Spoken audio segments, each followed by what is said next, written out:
Assalamualaikum warahmatullahi wabarakatuh dan salam sejahtera. Dalam video ini kita akan bincangkan teknik menjawab matematik SPM 2022 kertas 2 bahagian A.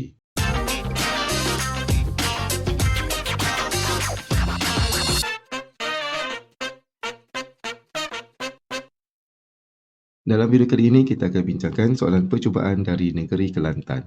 Kita lihat soalan yang pertama, A. Senaraikan subset bagi set K. Kata kunci di sini adalah subset. Untuk mendapatkan subset, kita akan gunakan rumus 2 kuasa N. N adalah bilangan unsur. Set K mempunyai 3 unsur, jadi 2 kuasa 3. Kita akan dapat 8. Jadi kita akan senaraikan subset bagi set K. Subset ini adalah kita cerakinkan set ini. Pertamanya adalah 4. Kita letak satu-satu, kemudian ada 9, kemudian 14. Kemudian kita gabungkan jadi 2 digit, 4 dengan 9. Kemudian 4 dengan 14. Kemudian kita akan ambil keseluruhan 4, 9 dan 14. Dia juga merupakan subset. Dan subset satu lagi adalah set kosong. Jadi di sini kita ada 8 subset bagi set K. Seterusnya kita lihat soalan B. Loratkan rantau yang mewakili P kesatuan kurungan Q persilangan R pelengkap pada ruang jawapan. Untuk menjawab soalan ini, kita akan letakkan nombor pada setiap ruang pada rajah kita. 1, 2, 3, 4 dan 5. Ada 5 ruang dan nombor ini diletakkan secara rawak. Pertama sekali kita akan selesaikan operasi yang berada di dalam kurungan. Kita ambil set Q. Q kita ada 4 dan 5. Kemudian kita ambil R pelengkap. R pelengkap bermaksud selain daripada R. Kita ada nombor 1, 2, 4 dan 5. Operasi ini adalah persilangan. Kita ambil nombor yang sama di sini, iaitu 4 dan 5. Kemudian kita ambil pula set P. Di mana P kita ada 2, 3 dan 4. Dan operasinya di sini adalah U, iaitu kesatuan. Kalau kesatuan, kita akan ambil semua yang ada dalam P, iaitu 2, 3, 4. Kita gabungkan dengan jawapan dalam kurungan, iaitu 4 dan 5. Jadi jawapan akhir kita 2, 3, 4 dan 5. Kita lorekkan kawasan 2, 3, 4, 5 seperti ini. Ini jawapan kita untuk soalan B.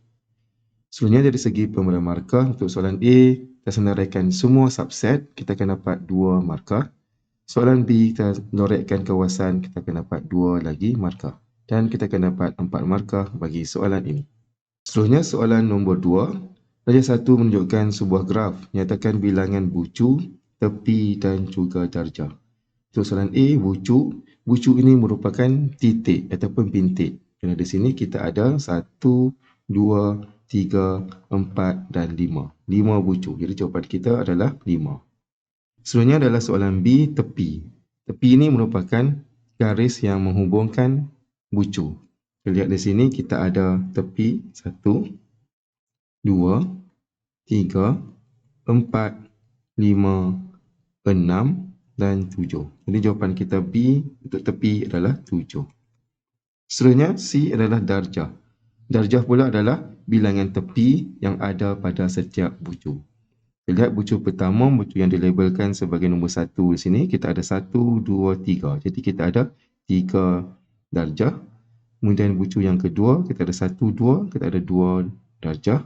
Bucu ketiga, kita ada 2 darjah juga. Bucu yang keempat, kita ada 1, 2, 3, 4. Kita ada 4 darjah.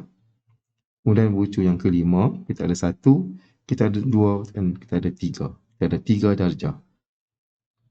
Kalau tepinya berbentuk gelung, bermaksud dia akan ada 2 darjah. Jadi kita akan tambah keseluruhan dan kita akan dapat darjah adalah 14. Kemudian dari segi pemberian markah, kita akan dapat 1 markah masing-masing untuk bucu, tepi dan juga darjah. Dan kita akan dapat markah keseluruhan sebanyak 3 markah. Baiklah, seterusnya kita lihat soalan nombor 3. Graf laju masa di bawah menunjukkan graf gerakan zarah dalam tempoh 80 saat. Soalan A, hitung kadar perubahan laju dalam 30 saat pertama. Kata kunci di sini adalah kadar perubahan laju, di mana untuk dapatkan kadar perubahan laju, kita kena dapatkan kecurunan garis. Itu garis ini. Jadi kita ada dua titik, titik atas ini koordinatnya adalah 30, 65. Kemudian titik di bawah ni adalah asalan 0, 0. Jadi kita akan ambil Y2 tolak dengan Y1 per dengan X2 tolak dengan X1. Ataupun untuk mendapatkan kadar perubahan laju, kita boleh ambil laju akhir tolak dengan laju awal bahagi dengan masa. Jadi di sini kita akan ambil 65 tolak dengan 0 per dengan 30 tolak dengan 0. Dan kita akan dapat jawapan kita adalah 2.17. Seterusnya soalan B, hitung nilai T jika nisbah jarak yang dilalui dalam T saat pertama kepada jumlah jarak yang dilalui dalam 80 saat ialah 1:2. Kata kunci di sini adalah jarak. Untuk mendapatkan jarak bagi graf laju masa, kita kena dapatkan luas T bawah graf. Di sini kita ada bentuk trapezium. Pada T masa, trapeziumnya ini. Kemudian pada 80 saat, trapeziumnya lebih besar. Jadi kita dapatkan rumus bagi luas trapezium 1/2 didarabkan dengan hasil tambah 2 sisi selari. Kita ambil trapeziumnya pertama, sisi selarinya adalah T. Kemudian di atas ini adalah T tolak dengan 30. Jadi kita boleh tulis T tambah T tolak 30 dan didarabkan dengan tingginya di sini adalah 65. Kemudian untuk trapezium yang kedua, 1/2 hasil tambah 2 sisi selarinya ni adalah 80. Kemudian di atas ini adalah 80 tolak 30 jadi 50. Jadi 80 tambah dengan 50 dan didarabkan dengan tingginya di sini adalah 65. Kemudian diberi nisbah adalah 1:2. Jadi untuk menulis persamaan di sini kita akan darabkan trapezium yang kecil itu dengan 2. Jadi di sini kita dah tulis persamaan. Kemudian kita boleh permudahkan 2 kita hapuskan, tinggallah T tambah T tolak 30 kali 65. Jadi T tambah T di sini kita boleh dapat 2T tolak 30 darabkan dengan 65. Sama dengan 80 tambah dengan 50 kita dapat 130. Kemudian kita bahagi dengan 2 di sini, kita akan dapat 65. Jadi 65 darab dengan 65. Dan kita boleh terus tekan kalkulator dan kita akan dapat nilai T sama dengan 47.5. Baiklah, seterusnya kita lihat pula dari segi pemberian markah. Untuk soalan A, langkah pengiraan 1 markah, jawapan 1 markah. Untuk soalan B, kita menggunakan rumus luas trapezium, masing-masing kita akan dapat 1 markah dan jawapan akhir 1 lagi markah. Dan kita akan dapat 5 markah bagi soalan ini. Baiklah, seterusnya kita lihat soalan nombor 4. Raja 2 ialah kemenajah van yang menunjukkan 80 murid yang bermain 3 jenis alat muzik dalam kelab muzik. Diberi bahawa P adalah murid yang bermain piano, G gitar dan V ialah biola. Dalam kalangan murid terdapat 35% murid bermain 2 jenis alat muzik dan 55% murid hanya bermain 1 jenis alat muzik. Cari nilai X dan nilai Y. Lihat di sini kata kuncinya adalah 35% bermain 2 jenis alat muzik. Kita lihat 35% itu terdiri daripada 6 tambah dengan 10 dan tambahkan dengan Y. Jadi kita boleh ambil 35% bersamaan dengan tambah 6 tambah 10 tambah Y. Jadi kita dapat 16 tambah Y. Kemudian kita perkan dengan jumlah keseluruhan murid adalah 80. Kemudian kita boleh terus tekan kalkulator di sini dan kita akan dapat nilai Y kita bersamaan dengan 12. Kemudian untuk dapatkan nilai X pula di sini, bilangan keseluruhan adalah 80 orang, jadi kita akan ambil 80 tolak dengan 7 tolak 6 tolak 8 tolak 10 tolak 16 dan tolak dengan Y iaitu 12. Jadi kita dapat X sama dengan 21. Kemudian dari segi pemberian markah, untuk dapatkan nilai Y, langkah pengiraan 1 markah, jawapan akhir 1 markah. Untuk mendapatkan nilai X, langkah pengiraan 1 markah, jawapan akhir 1 lagi markah. Dan kita akan dapat 4 markah untuk soalan ini. Baiklah, seterusnya terlihat soalan nombor 5. Raja 3 menunjukkan garis lurus PQ, QR dan SR yang dilukis pada satu satah ke atas. Garis lurus QR selari dengan paksi Y dan PQ selari dengan SR. Persamaan garis lurus SR ialah Y sama dengan 2X tambah 6. Soalan A, persamaan bagi garis lurus PQ. Kita ada garis lurus PQ selari dengan SR. Kemudian SR diberi persamaannya Y sama dengan 2X tambah 6. Apabila dua garis ini selari, maka nilai M-nya adalah sama. Jadi untuk garis PQ, nilai M kita di sini kita boleh tulis sebagai 2 juga. Kemudian kita akan dapatkan nilai C. Untuk mendapatkan nilai C, kita akan gantikan nilai Y sama dengan MX tambah C. Mana M adalah 2, Y dengan X kita akan ambil pada titik Q, di mana 3 ini adalah nilai X dan negatif 2 ini adalah nilai Y. Jadi kita ganti jadi negatif 2, darab dengan M itu 2, darabkan dengan X itu 3 dan tambah dengan C. Kemudian kita tekan kalkulator, kita akan dapat C sama dengan negatif 8. Kemudian untuk jawapan akhir, kita akan tulis persamaannya itu Y sama dengan M. M adalah 2. X. Kemudian tambah dengan C. C kita adalah negatif 8, jadi tolak 8. Ini jawapan akhir kita. Seterusnya untuk soalan B, pintasan X bagi garis lurus PQ. Untuk mendapatkan pintasan X, kita akan gantikan Y sama dengan sifar. Kita ambil balik jawapan kita pada A tadi, Y sama dengan 2X tolak 8. Y itu kita gantikan dengan sifar, iaitu sifar sama dengan 2X tolak 8. Kemudian kita terus tekan kalkulator dan kita akan dapat jawapan untuk X sama dengan 4. Kemudian kita lihat pula dari segi pemberi markah. Untuk soalan A, kita mendapatkan nilai M 1 markah, nilai C 1 markah dan jawapan akhir 1 markah. Untuk soalan B, dia dapat X sama dengan 4, 1 lagi markah. Dan kita akan dapat 4 markah untuk soalan ini. Seterusnya terlihat soalan nombor 6. Jadual di bawah menunjukkan pendapatan dan perbelanjaan bulanan bagi Darren. Soalan A, hitung aliran tunai bulanan Darren. Kata kunci di sini adalah aliran tunai. Untuk mendapatkan aliran tunai, kita kena ambil pendapatan ditolakkan dengan perbelanjaan.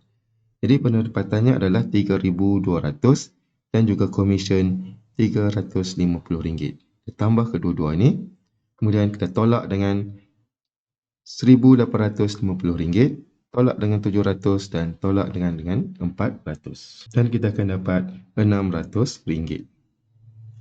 Seterusnya soalan B, jika komisen bulanan Darren dikurangkan ke RM100 dan jumlah perbelanjaannya meningkat sebanyak 30%, apakah yang akan berlaku kepada aliran tunai bulanannya? Sekali lagi, kita akan kira aliran tunai bulanannya apabila komisen dikurangkan hanya kepada RM100 sahaja. Kemudian dalam masa yang sama, perbelanjaannya meningkat kepada 130%. Jadi kita ambil perbelanjaannya adalah 130% didarabkan dengan perbelanjaannya yang terdahulu, iaitu 1,850 ditambahkan dengan 700. Jadi perbelanjaan untuk bulan berikutnya adalah sebanyak RM3,315. Jadi kita ambil pendapatan RM3,200, tambah dengan komisen tinggal 100, tolak dengan 3,315 dan tolakkan dengan 400. Dan kita akan dapat negatif 415. Jadi untuk jawapan B, aliran tunai negatif. Kemudian dari segi pemberian markah, untuk soalan A, langkah pengiraan 1 markah, jawapan akhir 1 markah. Untuk soalan B, langkah pengiraan 1 markah dan jawapan akhir juga 1 lagi markah. Dan kita akan dapat 4 markah untuk soalan ini. Seterusnya terlihat soalan nombor 7. Jadual 1 menunjukkan bilangan apple dalam 3 buah kotak. Soalan A, hitung bilangan apple dalam asas 10 dalam ketiga-tiga buah kotak itu. Kita ada kotak A, B dengan C, di mana kotak A kita ada 40 dalam asas 7. Kita tukar kepada asas 10. Kita ambil 4 darab dengan asasnya 7 kuasa 1. Kita dapat 28. Kemudian untuk kotak B, bilangannya adalah 25, sudah pun dalam asas 10. Kemudian untuk kotak C, bilangannya adalah 1 sifar sifar sifar asas 3. Jadi kita ambil 1 darab dengan asasnya 3 dan kuasa dengan 3. Terdapat 27. Jadi kita tambah 28 tambah 25 tambah dengan 27. Dan kita akan dapat 80. Seterusnya soalan B, kotak manakah yang mempunyai bilangan apple yang paling banyak? Jadi jawapan kita adalah pada kotak A, iaitu kita ada 28. Kemudian dari segi pemberian markah, untuk soalan A, kita tukarkan asas 7 kepada asas 10, 1 markah, asas 3 kepada asas 10, 1 markah dan jawapan akhir 1 markah. Kemudian untuk soalan B, kita dapat 1 lagi markah dan kita akan dapat 4 markah untuk soalan ini. Teruskan lagi dengan melihat soalan nombor 8. Hasil tambah M dan N ialah 6. 3 kali M melebihi 2 kali N sebanyak 33. Gunakan kaedah matriks, hitung nilai M dan nilai N. Di sini kita ada dua pembeli ubah, M dengan N. Di mana yang pertama hasil tambah M dan N adalah 6. Kita tulis M tambah N sama dengan 6. Kemudian yang seterusnya, 3 kali M, iaitu 3 kali M, 3M, melebihi 2 kali N sebanyak 33. Jadi bermaksud 3M sama dengan 2 kali N ditambahkan dengan 33. Kemudian persamaan ini kita akan ubah suai, kita akan dapat 3M tolak dengan 2N sama dengan 33. Kita akan letakkan nilai pembeli ubah kita di sebelah kiri. Jadi kita ada dua persamaan. Ini persamaan pertama, ini persamaan kedua. Kita akan tukar kepada bentuk matriks. Kita ambil perkali dia. Di 1, 1, 3, negatif 2. Darabkan dengan MN sama dengan 6 dengan 33. Kemudian untuk dapatkan nilai M dan N, kita akan menggunakan matriks songsang. Itu 1 per dengan A darab C. A 1 darab dengan negatif 2 tolak dengan B darab C 1 darab 3. Kemudian A dengan D bertukar tempat, jadi negatif 2 duduk di atas, 1 duduk di bawah. Kemudian B akan bertukar tanda jadi negatif 1. C juga bertukar tanda jadi negatif 3. Dan darab dengan 6, 3, 3. Kemudian kita boleh terus menggunakan kalkulator. Pertama sekali kita tekan menu, kita tekan A dan kita tekan 1 untuk simultaneous equation dan tekan 2 untuk unknown. Persamaan pertama kita akan masuk 1 sama dengan 1 sama dengan 6 sama dengan. Dan persamaan ketiga, kita masukkan 3 sama dengan negatif 2 sama dengan 3 sama dengan. Kemudian kita tekan sama dengan, kita dapat X sama dengan 9. X itu adalah M. Tekan sekali lagi sama dengan, kita dapat Y sama dengan negatif 3, iaitu N sama dengan negatif 3. Kemudian dari segi pemberian markah, kita menulis dalam bentuk matriks 1 markah, menggunakan matriks songsang 1 markah dan jawapan akhir masing-masing 1 lagi markah. Dan kita akan dapat 4 markah untuk soalan ini. Seterusnya terlihat soalan nombor 9. Encik Hakim ingin membeli sebuah kereta model H dengan kapasiti enjin 1799cc untuk kegunaan persendirian di Putrajaya. Beliau perlu membeli insurans untuk kereta barunya dengan jumlah diinsurankan ialah RM106,000. Beliau memindahkan NCD sebanyak 55% daripada kereta lamanya kepada kereta baru itu. Diberi pengkadaran premium bagi polisi motor yang dikeluarkan di Semenanjung Malaysia dengan kapasiti enjin tidak melebihi 2200cc ialah RM339.10. Hitung premium kasar bagi kereta baru Encik Hakim untuk polisi komprehensif. Di sini cikgu telah highlightkan kata kuncinya. Jumlah yang diinsurankan adalah RM106,000 dan juga kapasiti enjin 1799 dan di sini dia tidak beri kita jadual tapi dia telah nyatakan terus 2200cc ini harganya adalah 339.10 bagi 1000 yang pertama. Jadi nilai yang hendak diinsurans adalah RM106,000. Kita akan pecahkan kepada 1000 yang pertama. Harganya adalah 339.10. Kemudian kita ambil baki iaitu 106,000 tolak dengan 1000. Kemudian kita bahagikan dengan 1000. Kita bahagi 1000 sebab unit dia adalah dalam ribu. Kemudian kita darabkan dengan kadarnya adalah 26. Kalau dalam soalan sepatutnya dia beri nilai ini. Jadi kita darab dan kita akan dapat RM2,730.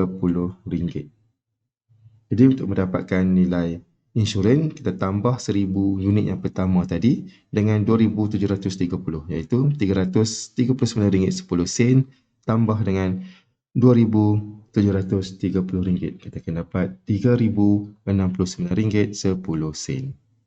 Seterusnya kita ada NCD. NCD, no claim discount, sebanyak 55%. Jadi dia akan dapat 55% diskaun. Kita ambil 55% didarabkan dengan RM3,069.10 dan jumlah diskaunnya adalah RM1,688.01.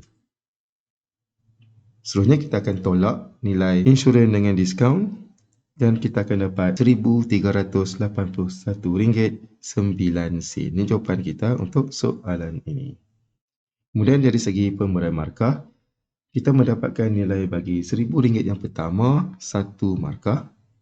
Kemudian kita dapatkan nilai bagi baki yang berikutnya, 1 lagi markah. Kemudian kita dapatkan diskaun ataupun NCD, 1 markah dan jawapan akhir 1 lagi markah. Dan kita akan dapat 4 markah untuk soalan ini. Seterusnya kita lihat soalan yang terakhir, itu soalan bernombor 10. A. Pada ruang jawapan, lakarkan graf Y sama dengan 3 sin 2X tambah 1 untuk X antara 0 darjah sehingga 180 darjah. Baiklah, ini merupakan graf sin. Graf sin adalah graf berbentuk S seperti ini.